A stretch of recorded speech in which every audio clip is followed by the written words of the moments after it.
This Dark Wolf series podcast is brought to you by Bravo Company Manufacturing.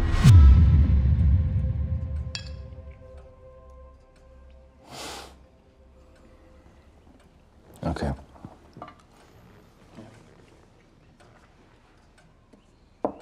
Checkmate. Fuck. That's the beauty of the game, man. Even a pawn can take a king. Wait, did we bet on this? Good game.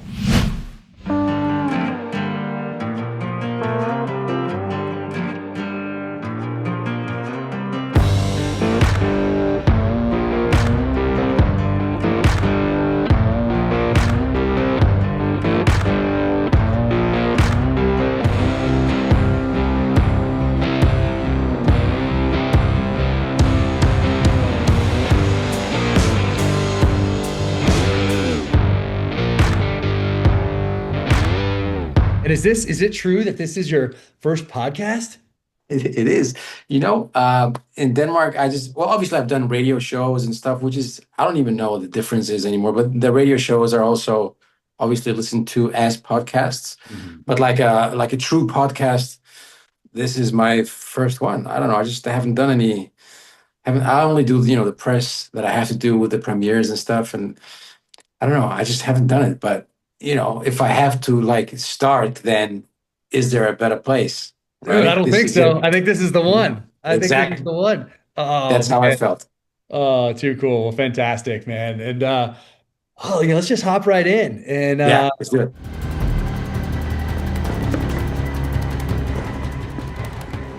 Do we know who these guys are? Negative. HUXWRX store is in front of you. Through the shop, turn right. Landry meets you 2 blocks east. Some of the scenes that you were in, I love the hardware store scene when you go in there. I remember there was one thing, it was originally in the script that you were supposed to grab a hat off a rack or something. And I was like, no, he's thought through everything. How many times have we seen someone grab a hat off a rack? There just happens to be a hat rack right when they need it as they're switching out their jacket and all that. If he switched out the jacket, he's also thought about the hat at this level. And so I love how that goes down. And then I love in that store where you grab that. Now you're in a hardware store. And for people that have been in that part of the world, there's little stores all over the place with things like that. And grab that hammer. And it's so awesome.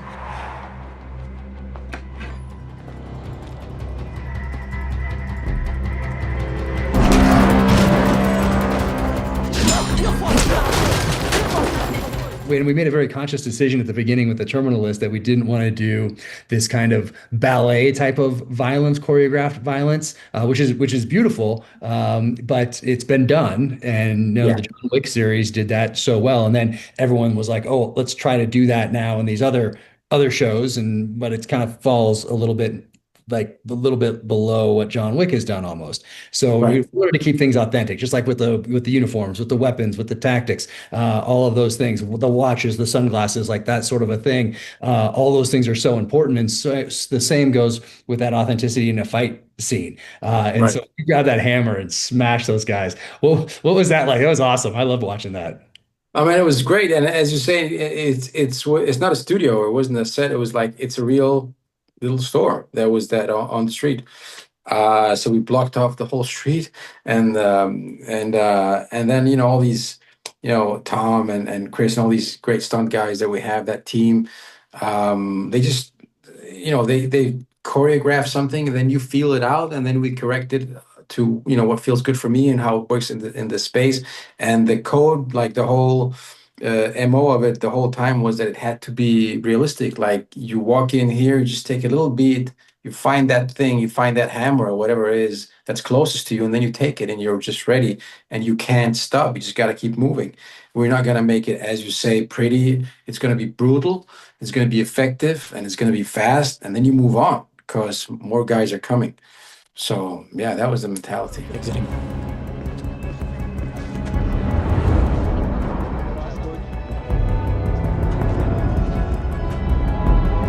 Closing east and west. Yeah, I love that. I love that one. And then what was it like to do that assassination scene?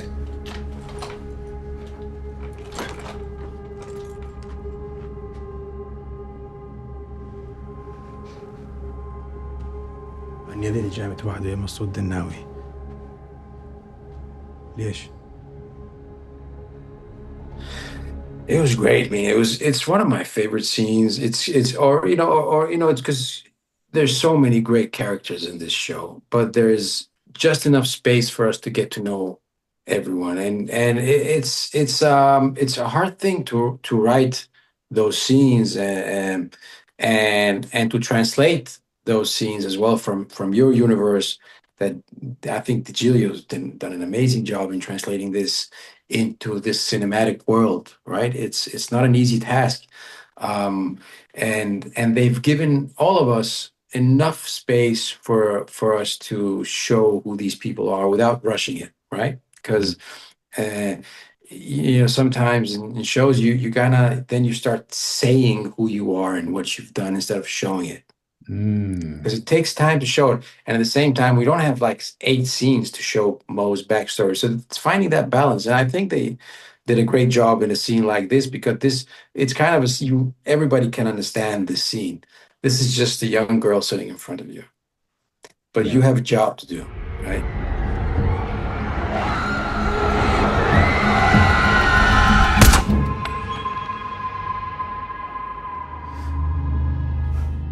And in your job, you got to do stuff that nobody else is willing to do. That's the work. And then in that situation, give him the opportunity to make a choice, which on paper is wrong, right? Because he's not following the orders that he was giving. But in the world we're in, where everything is a gray zone, it was the right choice. It was the morally right choice because he made a call that this girl is innocent. I don't need to take her life. And I'm not compromising the mission. It's still wrong. I love that complexity of it, right? It's still wrong because who are you to make that choice? You don't have Haverford's job. He's the one who's making those calls.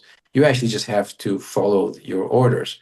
So you can look at it from both ways, right? And to play a scene like that is that's a gift for an actor, and it just allows you in a short space of time to tell a lot about this person, who he is. Yeah.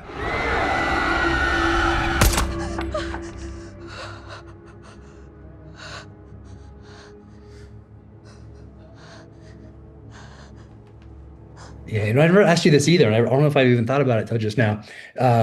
But you're talking with Ish before and after, although I think it's only one word from you after on the way back, on the way out, which is awesome, phenomenal. Want to talk about it? No. Never do. Michael's such a great actor, and that Oh, was yeah. watch you guys together. Do you think, did Mo decide, or what do you think? Did Mo decide he was going in there to not kill her, and that's why he went in? Did he know ahead of time, or did he make that decision in the room?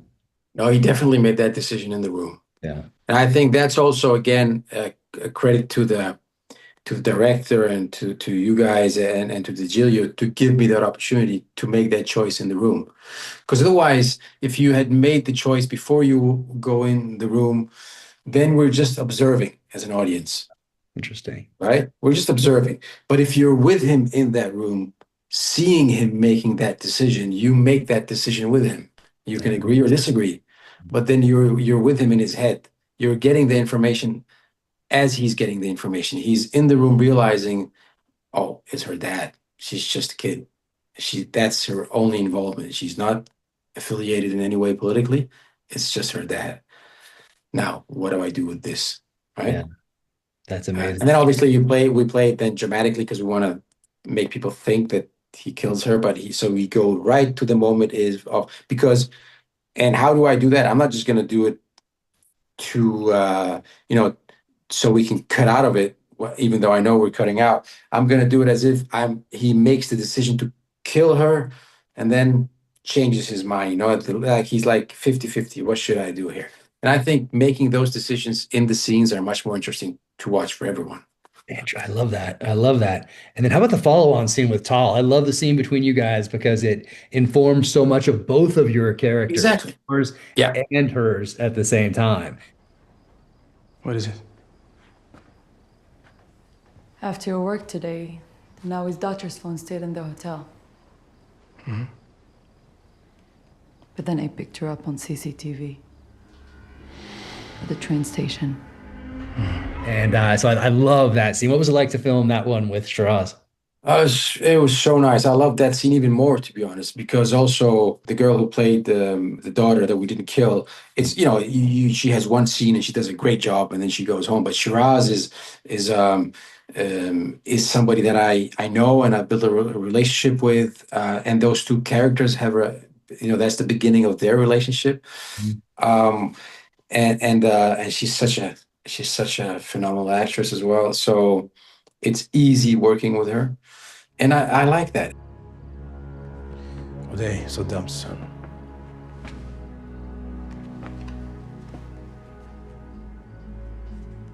He raped and murdered my two sisters.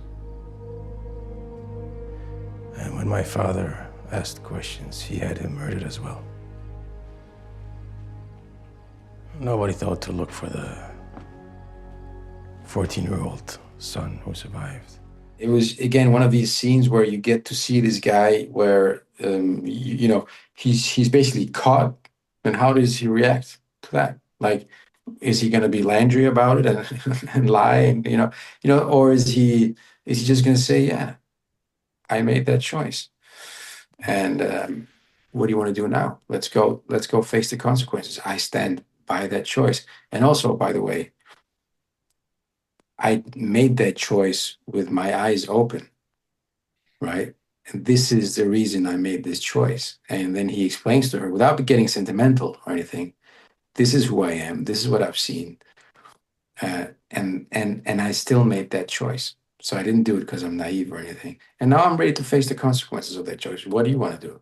Yeah. And that gives her an opportunity to see that guy and say, well, I trust you, And it's a great scene. I love it.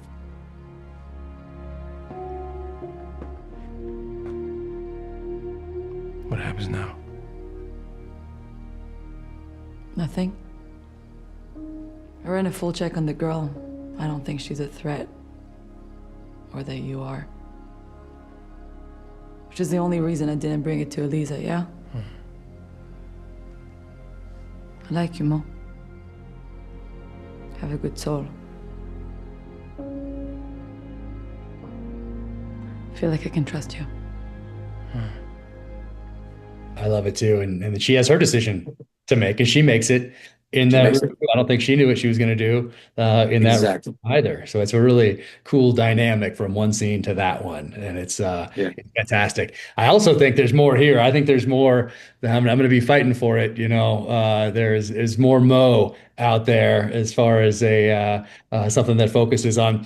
I think you and Tal have something that can move forward and have your own type of your own series, and back and forth between Budapest and Morocco, because Budapest can be so much in Europe and Morocco can be so much in the Middle East and Africa. There's so much to explore with those two characters. I'd love to see. Let's go, man. Let's go. You write it, I'll play it anytime. Nice. I love that. And also, that scene. She also, because also they put another layer on it, as if, because she's like, I trust you, right? And but they take their precautions anyway, and there's like a humor to it as well, because like, yeah, I see you and you see me, but I also see you for who you are seeing me, because like she's like, I trust you. I'm like, yeah, okay, what is that? What's the gun for then? Is that the trust thing as well? And she's like, good night. Yep. All right, good night. Yeah, I love it. It has all these little details. Yep. And the gun in the waistband, is that trust as well? Good night, Mo. That is fantastic. And we had her, she's drawn into that mirror, and then you have that scene where you mention it. So the breadcrumbs are there. So when she has her big fight scene in episode 5, like she draws, it's not the first time you're just seeing this person with a pistol for the first time. There's two distinct breadcrumbs out there that show that she could do this draw and then put 2 rounds in this guy as he's attacking her, have this fight scene, and then finish it off the way she does. What a fight scene, by the way. So great. What a fight scene. Amazing. So good. Thrown into that fridge, that one, it's like, oh man, it's so good. Oh. Yeah. And she was like, I remember I was on set that day, and she was like, because she's so new and young and happy to be there, and she was like she was like bruised all over the place. I couldn't tell what bruises were from makeup and what bruises she got from the bride, and she was just so happy. It was like, So great. Such a great scene. Yeah. yeah. She's amazing. Can't wait to see what she does next. And hopefully we can keep All her right. in this universe as well. This Q&A is brought to you by HUXWRX. This is from Riley Jacobson 04 from Instagram. Can you reveal who voiced Jonathan Hastings in the brief phone call? I'm dying to know who you cast because the voice was perfect. And will the person who voiced him play him later in the seasons? Oh my goodness, what a great question. Dead. Hastings have been through worse, eh? Son, we'll fight this. Yeah. That voice in episode 2 and the phone call in episode 4, Rafe makes both of those calls, is none other than Ray Porter. Hello? Sir, this Names is... aren't necessary. Just know I'm a friend of your father's from his days with the Scouts, and I'm happy to help pay off an old debt. Ray Porter is the narrator of my audiobooks and amazing guy. So he voiced both of those. And will he play, I don't know if he'll play this because those are two different characters, but if he'll play them in the future seasons. But we're trying to find someplace for Ray Porter because he's just so awesome. So great question. There we go. Jackpot, sir. You? All knives deceased. Return to base. Copy. Meet you back at base. Mohammed! How about the tunnel sequence? The tunnel sequence is such a cool sequence in that little town that we were in. Those cobblestone streets and having explosions and this running gun battle and the betrayal, and it's such a pivotal moment in the show. What was it like to film that one? Man, it was we called it the heat reference, the heat scene, and which is obviously it's one of the best movies in that genre. I mean, we all still remember, we all remember that running down the street, Val Kilmer and Pacino with their bags. And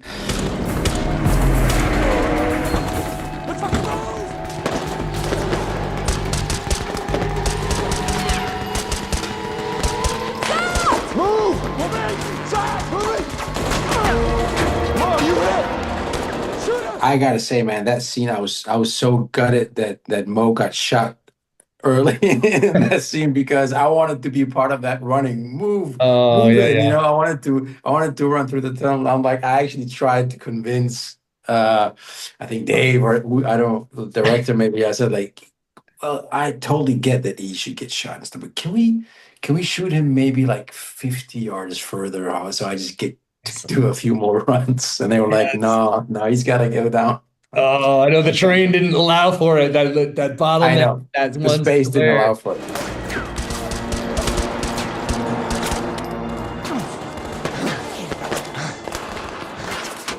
Can you fight?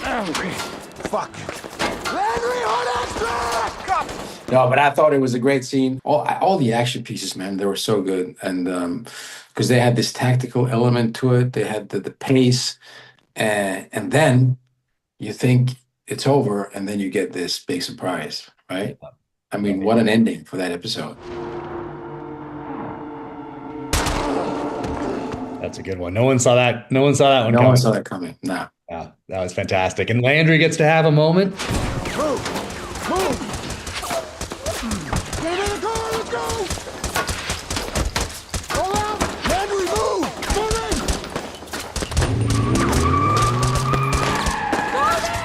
Move!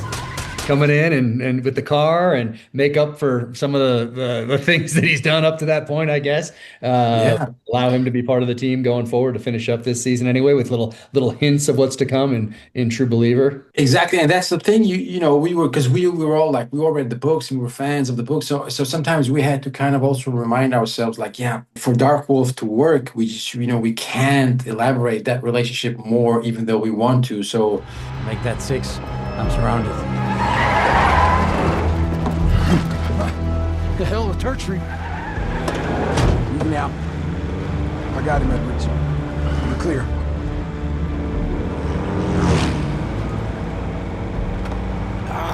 So those little moments were great, that he's the one who takes Mo out of there, because you want to start building that relationship somehow. You want to be with these guys. You want to see how and why Mo trusts him so much towards, in between Dark Wolf and Terminal List.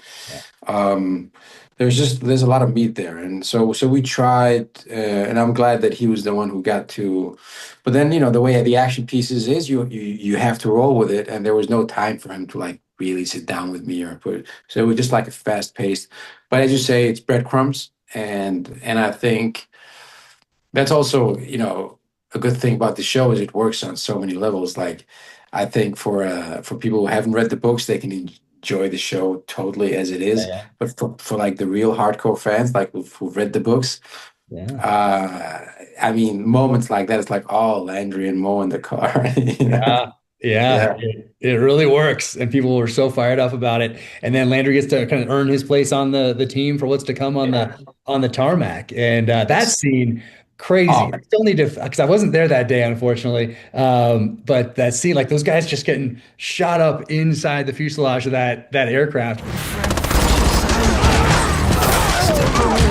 My wife was like, "How'd they do that?" And I was like, "Oh, that's a good question because I wasn't there that day. I need to ask Jared or somebody how that actually worked."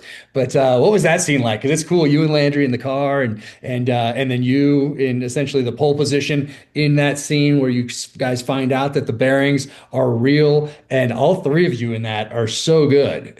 Your facial expressions as that thing is spinning because you don't really know what's going on. Well, you think you know what's going to happen. And then what you don't know, it's three against however many are in that room. And so it's kind of like it's such a great scene. So what was it like to film that scene with you and Taylor and Luke, and then head back to the car and make the decision to go and tear up this aircraft? man, it was like this Western, it was like this standoff. I remember I called my wife, my fiance at the time, and I told her, I said, babe, this scene is one of the, I told you I'm gonna work a bit more in the US in Hollywood now. I'm gonna just like be a bit away from home, not gonna do as many Danish projects. This scene is it's part of the reasons why I'm doing this. I mean, there's no way I could get to do this anywhere else than on, one of the biggest sets in the world, because we are in an airport shooting up an aircraft full of people, and it's an actual aircraft that actually stops in front of us. So just the scale of the action, the guns, the movement, it was just like, man, we were looking at each other. The sun was coming down. It was a beautiful day, and we were like, we are some of the luckiest MFs in the world. We were just like, we were so happy shooting that scene. We had so much fun doing it. Yeah. And then from a story perspective, it had a lot of depth in it as well, because it revealed some very important plot things, surprising things, but also it was like a painful scene on the character levels, because again, breadcrumbs. But when we're sitting in the car and we realize that Haverford has played us, remember back to when Haverford, when for instance, when Mo arrives. Yeah, because of that, man. Assalamu alaikum, Sijad. Wa alaikum salam. Good to see you, sir. Yeah, I've worked with Mo since the 90s. Mm-hmm. I was training him in the Peshmerga. Yes, sir.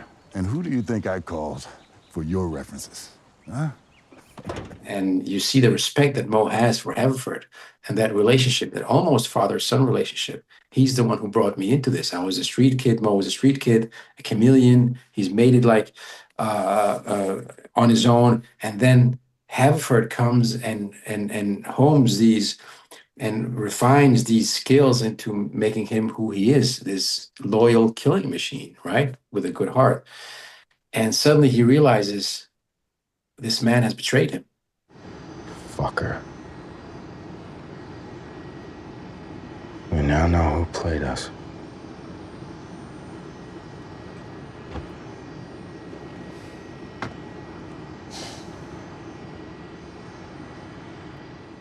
And it was one of my favorite moments that they let us play this moment with me and Taylor and Luke in the back realizing it, each one of us realizing that we've been played by this man and what that means to us.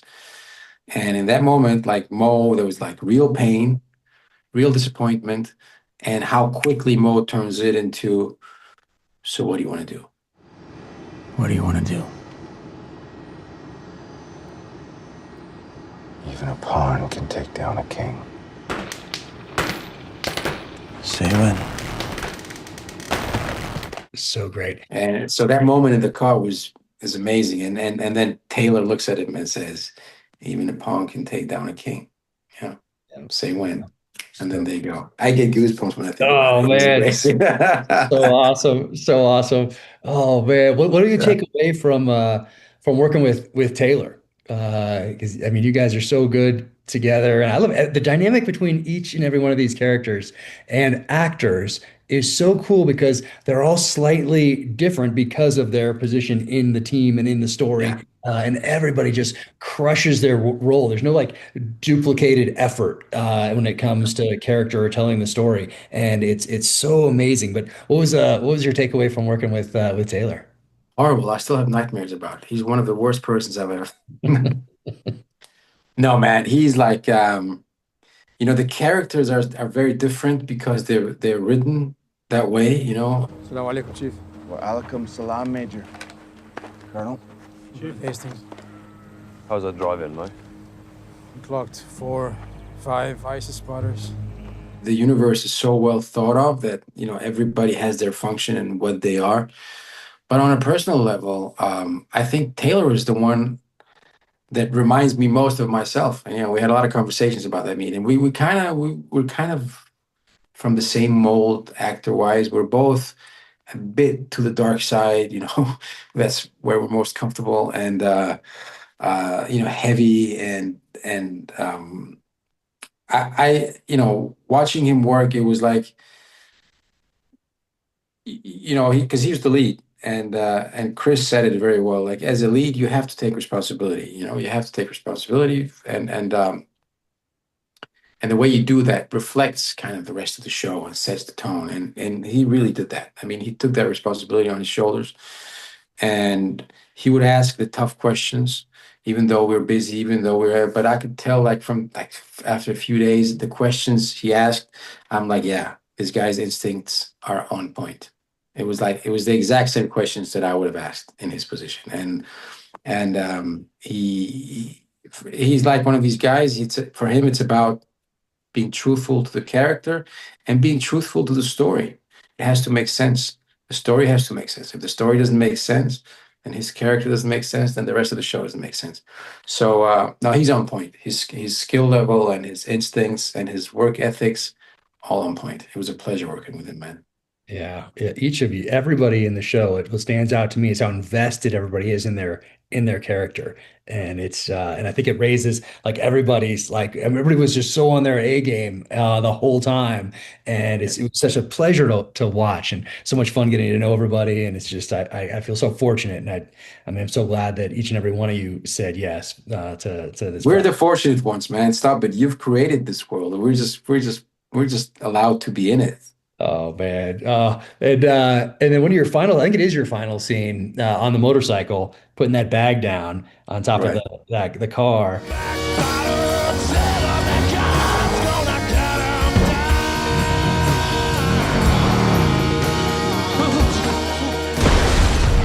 It's so good. I love it. I love it. 'Cause I love anything with motorcycles anyway. And then the callback to the assassination earlier, and the mini and the whole. I mean, that's a great ending of an episode as well, which is the ending of episode 5, right?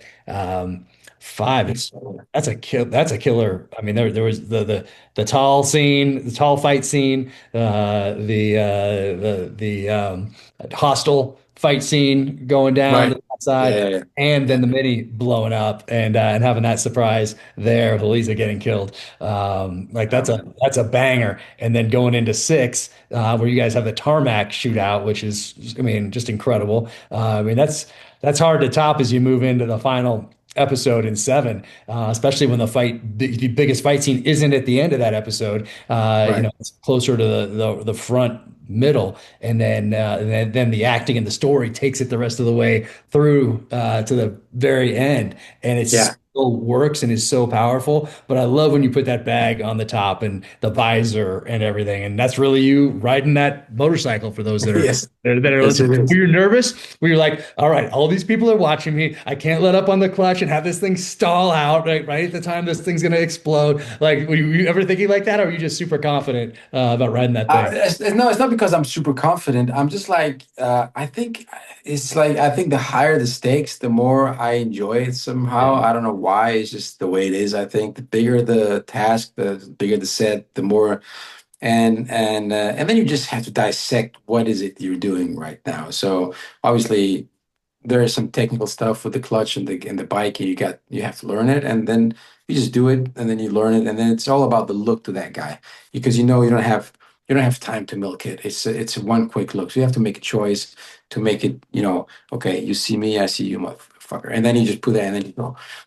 So no, I don't really get nervous like that. Also, I just like such a good environment to work in. So even if I've effed it up, then people would just be helpful. Nobody was gonna and then they could laugh at me afterwards when we go to the restaurant. And, then I'll buy a round, and it's all good. So it's not if you're in a good environment and you feel good about your work and you're prepared.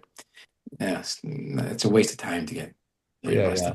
Oh Yeah. man, 'cause you look so confident doing it, even on the day when I'm talking to you, right there on the day. That was so much. That was so cool. But I was like, man, I might be a little nervous about this, even though I can ride. I'd still feel like, oh man, it's like in the SEAL teams, like you're gonna get your nickname from something. Like you're gonna be like Clutch from now on. Right. Oh my God. Like, Yeah. you're gonna get like a nickname if you mess something up like this. And then it's all in good fun. But you were so Well, I'm glad you didn't tell me that before I had to do the scene. Like, yeah, you can get a nickname if you if you don't get this right. Then I would have been nervous. But you can ride, and then in your thing, you're Mo, and Mo is as that character is supremely, confident, focused on this mission in here, and he's extracting revenge. He's tying up a loose end. He's on mission, and it's so cool the way you play it, man. Awesome. Thank you. I appreciate that. Thank you. This Q&A is brought to you by Staccato. Here we go. This is Alexander Xavier, BJJ. Does the creative team listen to your input in regards to choosing which watch the characters will wear? i.e. Ben Edwards rocking the Tudor. And the answer is yes. So I connected our props department with contact at Tudor and at Panerai for Rafe Hastings. So the deal was they needed to get to Europe. So it's that transition from the battlefield in Iraq to more of an espionage thriller, a change of tone in the show. And they couldn't look like operators coming out of Iraq. So they tossed the Gator sunglasses and G-Shock watches, and they have to go out and get some new clothes, new watches, new sunglasses. So they fit in a little more in Europe. So I still wanted a watch, though, 2 watches actually, that's had some sort of connection to the SEAL teams, to frogmen, to special operations. So Tudor watches were issued to underwater demolition teams and SEAL teams in the 60s and 70s. Actually, the UDT guys who jumped in and SEALs who jumped in after the Apollo astronauts were wearing Tudors, and did a documentary with Tudor about that a year or so ago. You can find that on the Tudor YouTube channel, but very cool. Such a great history with Tudor watches in the SEAL team. So Taylor chose that one or Ben Edwards chose to wear that one when he goes out with his CIA money to change his look. And then for Rafe Hastings, Panerai, which has lineage to Italian frogmen in World War II. So that's where the watches came from. Good eye, by the way. And then how do you find out about Dark Wolf? How does that come up? Does a casting person reach out to you, or how did that work? How did that work? Yeah. I mean, someone reached out, and then I had a conversation with. I mean, they wanted me in it, so I just had a very nice like Zoom with all of the boys. Like I didn't know them at the time, but obviously DiGilio, and I remember Jared was there, and a few other people, and Max, I think, and we just talked. It was just a conversation, and about who I am, who they are, and about what it is, who Mo is, and after that conversation, the offer came through. Nice. Oh man, it's so cool. And then what did you read until that point, like before that conversation, did you have the first script as first episode, second episode? What did you know about Mo and the show before you had that conversation? I just knew it was part of your universe, so I read a couple of the books to start with, and I was totally hooked by when I read the books, and then they sent me, I think they sent me like one or two episodes, which yeah, I remember I was thinking because they wanted me for like 5 or 6 episodes, and I'm like, but they leave Iraq, and then it's just those two boys in episode two, So what am I doing? And then I read episode three eventually, but yeah, I just it was really the your books. I mean, that universe. It was like it was just so intriguing, man. It was just this mixture um, of not just the action, but the characters and the plots, and you're just like it's just like a page turner, and it's eccentric enough for it to take you away from the realism of real life, and at the same time, it's real enough for you to believe it and just stay engaged. So I'm like, whatever they offer me, man, I'm gonna say yes. Oh man, that's too cool. I'm so glad you said yes. I mean, there's nobody else that could have done this part the way you did. Ah, It's so thank cool. you, man. And you Thank you. could Thank you. absolutely crush it. And then True Believer, we're finished with that one now. And I've watched the first four episodes. So I gave my Oh notes yeah. on the first four, and Uh-huh. it's awesome. It is so Oh, awesome. And you're I so can't wait to. awesome in it. I can't wait for you to see it. It's Oh, I can't wait. so cool.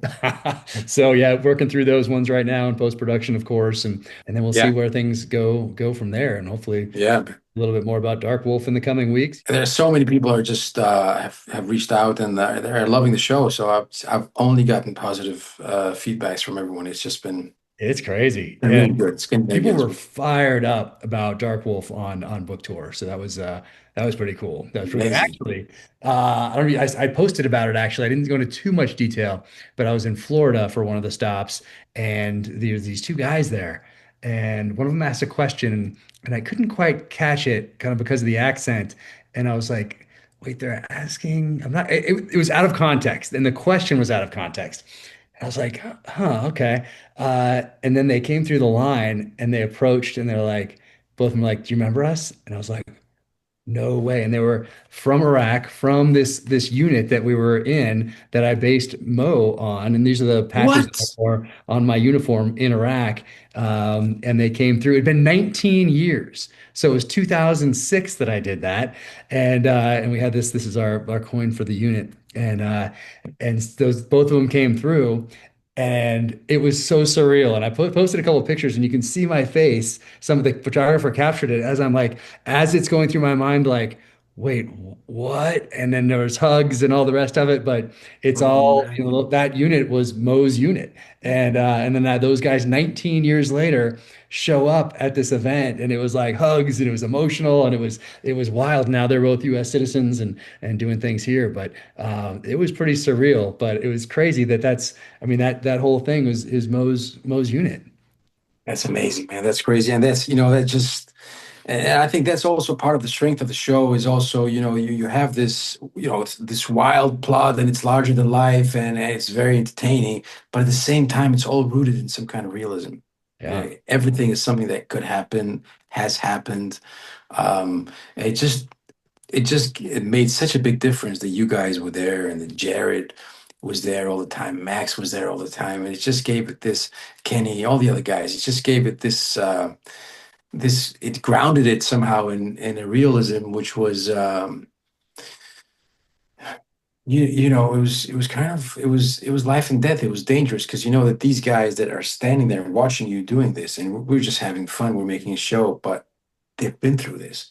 And I can't put the words on it, but it just brings something to the show, in my opinion. And I think that story you're telling right there is just like, when fiction and reality just mixes. It was It crazy. just it gives me goosebumps to think about it. Yeah, that was crazy. I'll send you the photos. Actually, I'll text them to you Let's do after it. this of me seeing those guys. It was pretty wild, and they loved the show and everything. And it was Okay. pretty surreal. It was a special moment.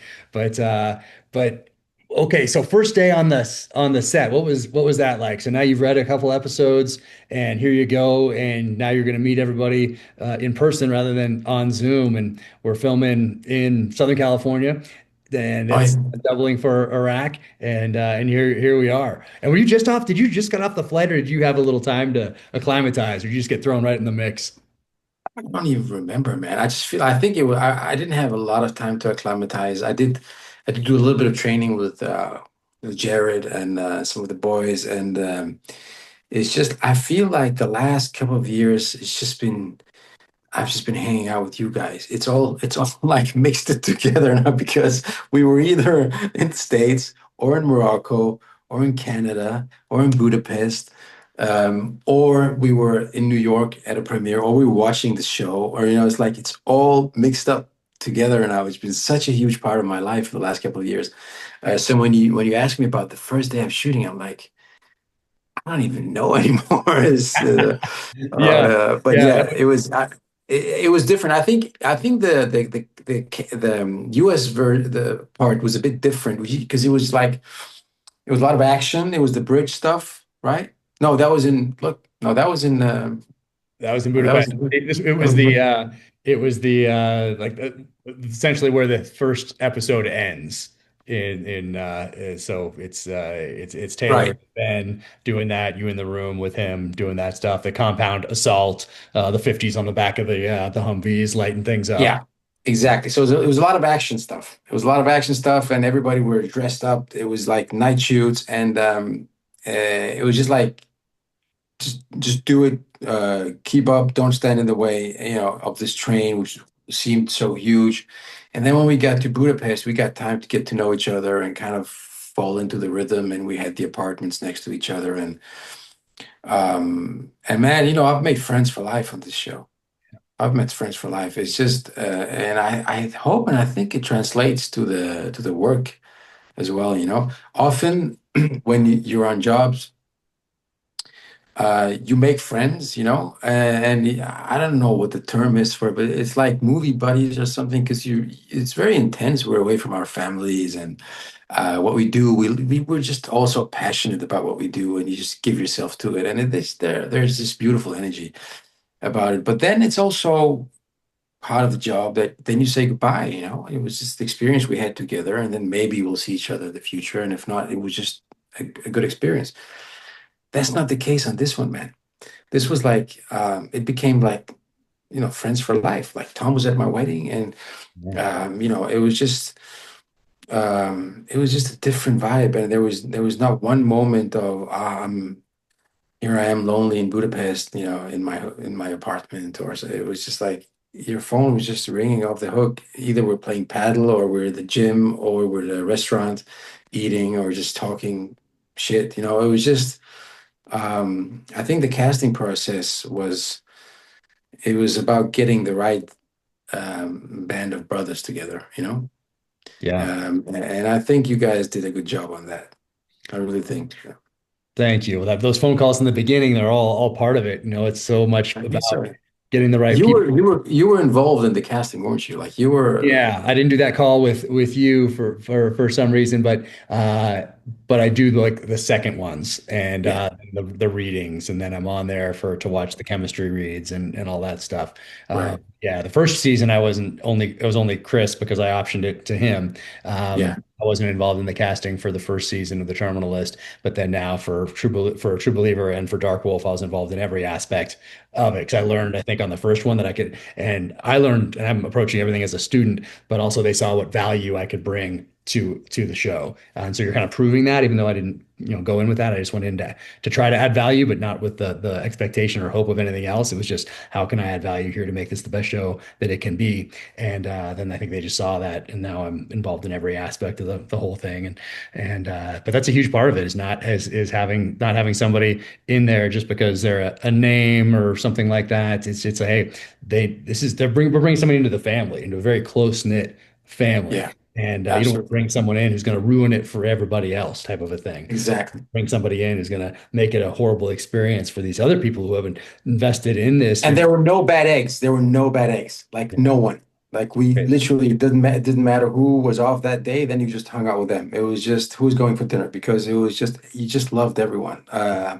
And man, you add so much value to it. I think we had a conversation about this. I remember you're so humble. You're just which is one of your loving things about you. People, and that's just how it is. People who are good at what they do, they don't need to prove much, and that's you. I mean, you're often the smartest man in the room, but you're just also the most humble man in the room. And but I really loved watching you in when we did True Believer, which by the way I think has raised the bar. Is my feeling, even compared to how good Dark Wolf is. It just felt that we raised the bar. Anyway, it was just so nice to see you just more involved in a way where like you were like, no, no, guys, I think we should do it like this instead. I remember one scene you stopped the scene because somebody gave me the wrong watch. Do you remember that? I do. I remember. I'm like, what is that watch? Like, What's Mo wearing? Yeah. I had to be like, wait a second. I had to go search the memory banks because I have so much going on. Just make sure that I'm not going to say something out of line. And then so it just takes a minute. Okay, no, this is not right. And Right. it was like glowing white. I'm like, what is going on? He's supposed to be blending Yeah. it. It has this like glowing, like whitish watch on. At least it looks white on the screens in Video Village. But yeah, we got the right It was watch. one of these like garments or whatever, but you were like, no, no, no, no. Find me the watch with the Arabic dials that Mo was wearing in Dark Wolf and get him that watch. So everything stopped until I got that watch, and then you continued. That was fantastic. And then, yeah, Dark That's Wolf. a good call. I try not to just come in because I have to have all these different things going on. So I try not to come in anyway. But there was one thing where there's some holsters that were not being worn properly. And these things happen because you're going into these other countries. All you have is what was in the palette. And sometimes it's not exactly what's called for in the script or the screen or something, a wire gets crossed. That's just life. That happens in every single industry. But I was like, no, we got to switch this right now. Are people going to be pausing this and pointing this out, putting circles and posting it? So, have another set of eyes in there that's kind of like coming in, that's not intimately involved every single day like that is sometimes beneficial. And man, you guys have like you've ruined all of us for all other shows because like I did a show after, which I'm sure is going to be great, and it's just, but the focus was not on that, right? We were also playing. We were also so it had some military stuff, and we did some missions and stuff. But it was just like, let's just call it a regular level of military advisors slash stunt guys. And with my limited knowledge after working with you guys, I had to, because you don't want to be disrespectful, you want to know your place. And, this is my job. So I'll try to control it as much as I can, and I'll add as much value as I can. I'll make suggestions in the right time. I'm not going to disturb I'm not going to stop the train. But if there's time for it, I'm going to say, are we sure the uniform is correct? Are we sure this is how we are we really operating like this? Why does he stop? But it was like I had to bite my tongue like 9 out of 10 times because I'm like, nah, this is wrong. That's not how you do it. That's not how you would do it. Yeah. Because the attention to detail was out of this world. Like the attention to detail on our show was exceptional. Yeah, I mean, same thing in the books. I don't want someone who's lived that life to get drawn out of the story because we get a Right. detail wrong like that. It just takes Yeah. another look or a little more effort. Like the worst person to watch a SEAL show with is a SEAL. Like same thing with a police officer. It's like you watch a cop show with a police officer, or a firefighter show with a firefighter, or ER with a doctor, something like Yeah. that. Yeah. They're gonna ruin it Yeah. for you every time. But I try to get those details right, or at least show that we're putting in the effort. And same thing in the books.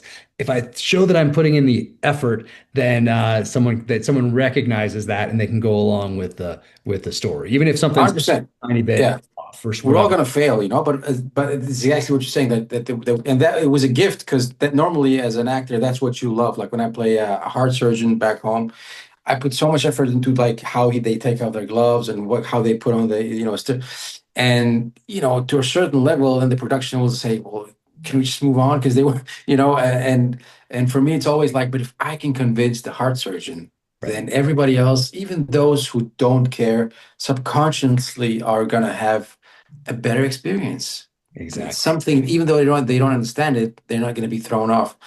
And on this show, it was, I'm not going to say the other way around, but it was like as you guys were as invested, if not more invested, in every little detail. So for us, it was just a gift. It was just a gift because we could actually relax into it, and we knew that people were watching every little move we made, you know. And someone would tap you on the shoulder if you held the gun wrong or anything like that. So great, so great. And so looking back at it, and for me too, I conflate, we talk about conflations from season one of the Terminal List, and I have conflations now between well, the books and the shows and everything else, but especially between Dark Wolf and True Believer, because we're working on True Believer. There's overlap between Dark Yeah. Wolf and True Believer, and of course a lot of the same characters are in both. So We were shooting True Believer when we went to when we went to New York for the Yeah. premiere of Dark Wolf. We were shooting True Believer and then flew back and shot like just there for 2 days and shoot back. So it was like it's all crazy, so crazy, so crazy. So I have conflations between, I'm like, wait, which one was okay? Where were we for that? Oh, that's Budapest. Okay, that's Morocco. So when you look back at both of these experiences now, what do you take away from it when you look at it? Is there favorite scenes, moments, general feelings, or when you look back over the last couple years of being Moan, bringing him to life? What are some of your thoughts on it? man. Honestly, I was like, what's the first thing that comes to mind? Because everything has been, there's so many great aspects in all elements of the show, like on a professional level. Like, look, I've been doing these, you get to do, as I told you, some of the biggest action sequences, set pieces that I've been part of in my life. And I've, be lucky enough to be part of it on this show, work with these amazing, talented guys in front and behind the camera, having all you guys, the SEALs, creating the realism and the atmosphere or like in season two with like all these amazing scenes that I had with CP and with Luke, and like I can't wait for people to watch those scenes. So there's so many things, but honestly, when you asked me the question, the one thing that came up was the friendships, man, the relationships. I mean, that's the thing that I just got to say that's the biggest takeaway for me from doing this show. It's just like all the amazing people I've met, they're like true friends for life that I've met.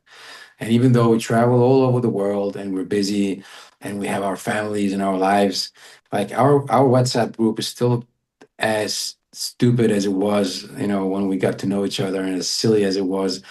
And we keep in touch. And I can't wait to see everyone again whenever that is. And so I think that's the biggest takeaway from it. It's as you get older, you don't make new friends. You make less and less friends, which is fine. It's good. You got to keep the people close to you that you've collected through life. But you don't. It's not like when you're in school or you go down to the playground. You don't meet people the same way like that. But honestly, the friendships and the relationships on this show is the biggest takeaway for me. Yeah. Oh man. And yeah, me too. It really is something special.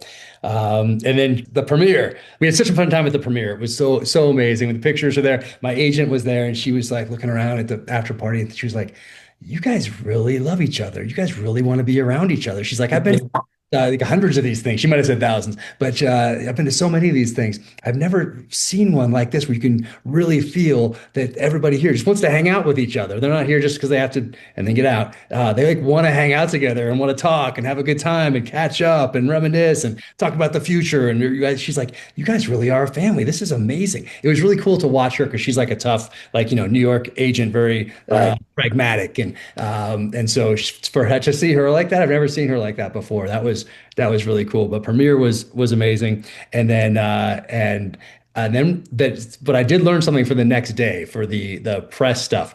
I'm going to be more involved in that because the first half of the day I got to be with CP and DeGilio and Jared, and we're having a good time. And then I did some solo ones, but I'm looking at the screen and like I'm seeing you having a good time, and other people having a good time doing different things. And I'm going to make sure that I don't do any more solo ones of those sorts of things. But also UFC. So UFC, you had to miss it because you had something important happening. Yeah. Yeah. I got married on I'm such a huge fan, man. And I knew you guys were there for the Terminalist season 1, right? So I'm like, I can't wait if this happens again, and we'll be talking about it. And then suddenly it's happening, and it's on my wedding day.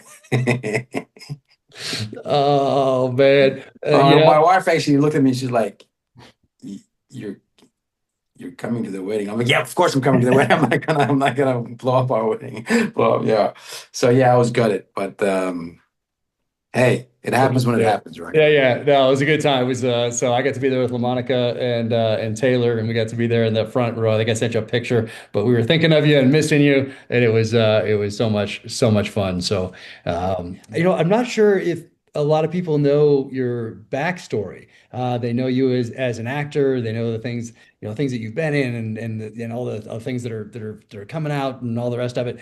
But I don't know if that many people know like where you were born and how you got to Denmark and then what you did is flying around the world. I mean, when we talked about that, I mean, incredible. What can you give us a little backstory on All where you right. I mean, I'll try to keep it brief. Like I'm born in Iraq actually, and then this whole like refugee odyssey with my parents that took us 7 years, like 6 years. I was 1 year when they left because of war and Saddam Hussein at the time and stuff.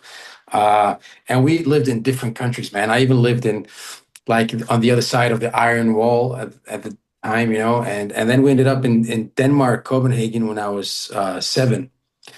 And you kind of had to, when your parents are a result of war, so their whole life was defined by that. So you kind of had to learn things on your own, on the streets of the area you lived in. So I became kind of a chameleon quite quickly and learned my way around, to get through. I was a skinny little kid, and then I started doing martial arts when I was like 13, and that just changed my life. Just gave me like the basis of the man I became later. I think I just learned that if you go to the gym early and you stay there till everybody's gone, and you just put in an extra hour, and I was good at it. I was good at it, and the first time you find out that you're actually good at something and how to perfect that, and it just kind of became part of who I am, I think.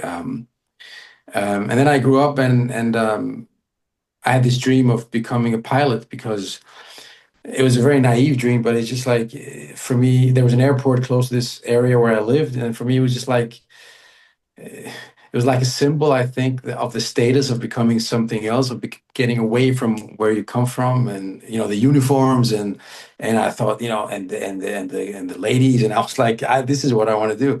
So I went for it. I didn't have any like backup, or I didn't like everybody else at the flight schools. Their dads were pilots or something. So I had to hustle my way into that school. I passed all the exams and stuff somehow, and then I had to get some money together to be able to start the school. So I had 3 months to get a certain amount together, and then they would lend you the rest. So I worked like I had 5 jobs at the same time. I was like a bouncer in the evening. I was working in the gym. I was working teaching kids. I was working at the airport with bags. So I just went from one job to another for like 3, 4 months until I had the money, and then I did it. And then fast forward, I actually became a pilot. I started flying around the world. I ended up flying Airbuses. And as I was doing that simultaneously, I never heard about acting, or, I think you have to be all these creative things. I think you have to be out of survival mode to even know that these things exist. I didn't know you could go to theater school or film school. I mean, that was out of my world, right? But somehow a friend of mine, he was going to an audition. I didn't know what it's so kind of a street casting, right? They just needed some guys who looked like us. And I went there. I was in my 20s, and I was in flight school. And the casting director said, "Hey, do you mind reading this?" And I'm like, "Sure." And I instantly understood instinctively the situation. So I had a presence and I did it. And she was like, "Can you go home and come back and do this instead?" And then I ended up getting the guest star in an episode of one of our biggest shows back home. And I didn't know any of these actors or anybody, so I wasn't impressed. I just went in, I just did it, and everybody said, "Hey, dude, you're an actor," Then I'm like, nah. But I was bitten by the bug, I was like, so I started simultaneously as I was going for my piloting career. I started like taking Shakespeare classes and using all my spare time, taking courses. I went to London, I went to New York, and I was just bitten by it, man. I was just like, I found my shelf, but I didn't want to admit it to myself because I was going to be a pilot. So I continued on those paths until I actually became a pilot. I had all the hours, and they told me in 6 months you're going to be a captain. And that was 2010. And I resigned. And it was the middle of the financial crisis. And I was like, I need to focus on the acting now. And I started all over doing theater, making no money. All my friends became captains. And I tell you, man, not one person said, yeah, that's a good idea. You should go ahead and resign your pilot job. And here we are 15 years later, man. Yeah. Oh man, that is wild. So was it your equivalent of, is it called high school where you are, or what did you do? What was your path out of high school to get to that to start flying? Well, after high school, I enlisted and I did like a year in the in our what we call the Royal Guards back home. So it's like an infantry unit. I did that for a year, and then it was actually while I was doing that I saw the opportunity of you could become a pilot, and which direct it was a civilian pilot, which direction you had to go. So I did the army, and then I did the pilot education. It took time to get into the school and all that. I had all these strange jobs but yeah, so high school, then military, then pilot school. And I was a pilot by the time I was like 24, 25. Got it. What do you remember about the military time? Did you take anything with you, or were you like, this is not for me?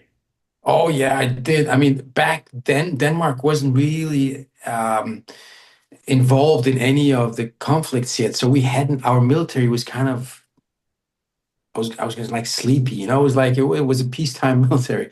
But still, it was the training was the same. And, you know, I met people from different, different,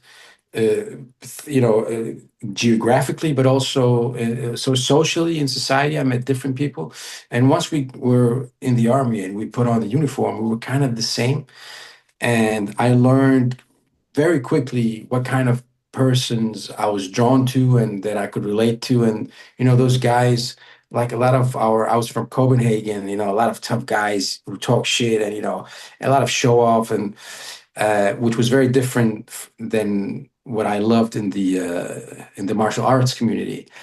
But then in the army, I met all these guys who were like farmer kids. Their dads was a farmer. They came from the outskirts of the country, but those boys, they put in the work, right? They didn't complain. They put in the work, and I just related to those guys. And I'm like, oh, there are people out there who think the same way that I do, and you know, um, the discipline, the camaraderie, and we helped each other out. We helped each other out. If one guy had too many drinks the night before, we were just kids, going out and we saved each other's butts many times. So yeah, no, I learned a lot from the military.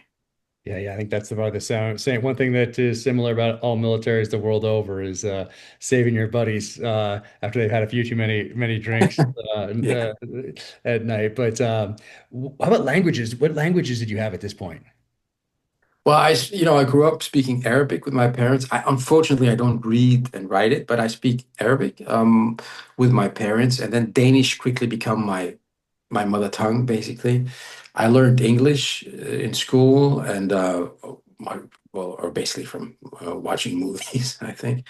And then I learned a bit of German in school, but not a lot, just a very little. But then as I started acting, in the beginning, it was very hard to get work, and Denmark is a very Caucasian country, and it was like I was like the first one who didn't look like a Scandinavian, who actually had the ambition and the talent and put in the work to break the glass ceiling and become a leading man and not just play the stereotypes, which I refused to play.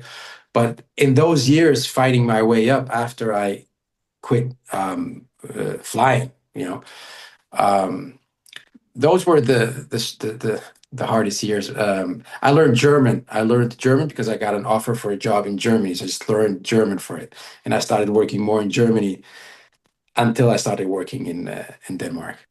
Yeah, man, I think a lot of people around the world used to anyway, learn English through film, through that Yeah. the export out of Hollywood. Um, and uh, and w- and I guess what is the Denmark film scene like? Like what is there a Denmark version of Hollywood and that we don't know about in the States because we're so focused on our own Hollywood or our own Yeah. on Prime or Netflix or whatever it might be. I mean, Denmark is it's a small industry. You know, we're only 6 million people, but and we make maybe what 30 movies a year, and then but there's some quality in there. Like we have very good like film school and theater school. Um, some good directors have come out of Denmark. Some good actors have come out of Denmark. Good DOPs. So we had kind of this golden age with television shows like The Bridge and The Borgen and The Killing, stuff like that. And we have it's for a small country, it's a strong industry, I think. But obviously, I think because of the limitations that we have, which are budgets, right? Because the country is as small as it is, and the language restricts the audience numbers, right? So I think we became very good at playing and making movies and playing in the genre of realism, Yeah. and I think that's basically I think the strong suit of Danish television and Yeah. film. Yeah, and I never asked you this before, but what did you audition for The Covenant, or did they come and find you? Oh, I did. Yeah, it was just it was a tape. I sent a tape, and then I had a meeting with, and obviously Garici, he liked the tape, so we had a meeting over Zoom, which was very surreal. I was sitting in my kitchen, and suddenly there's Garici there on the other end, and he's a very knowledgeable man, very interesting to talk to, and so he was like, we had a very good conversation. He was like, "Tell me about the script but do it in 1 minute." And I'm like, okay, so I did it. And he said, all right, now do it again and do it even more precisely. I'm like, all right, this is and I said it. And he said, this is a nice exercise that I like to do. So now I'm gonna tell you back what you said to me and with my words, like in 1 minute. And then he spoke for like 5 minutes, but I wasn't gonna stop him. And I knew that like after that conversation, I knew I had the job. So yeah. Amazing. I mean, it's so good, and it's such a great film. Man, thank you so much for being a part of this. I'm going to let you get some sleep, and I just we don't know about these other things. Like I said, the true like next seasons and all the rest of it, but working on it. And man, I just hope we get to do some more stuff together in the future. And I sincerely Oh yes. appreciate your friendship and for what you brought to this role and the project character overall, and but more than any of that for your friendship. And man, it's all sincerely appreciated. Thank you, brother, man. Likewise, you are an inspiration, man. As a human being, you're an inspiration. Everything you've done, everything you do, the level of commitment you have to everyone in your life, your work ethics, what you've created, man. You should be very proud of yourself, and I'm blessed to be part of your world as well. And whatever happens in the future, I know we're gonna hang out next year for the premiere.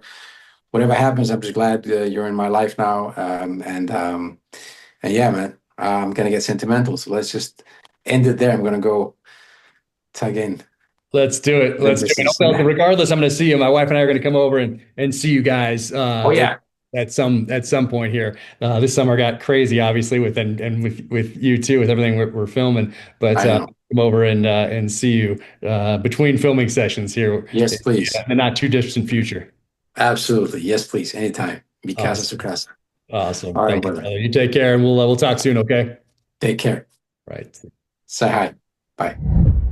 Thank you for tuning in to the Dark Wolf Season 1 podcast. If you like this video, check out The Fourth Option, my upcoming novel, May 12th, coming in hot, hardcover ebook and audiobook. Find the trailer here and the author insight video here.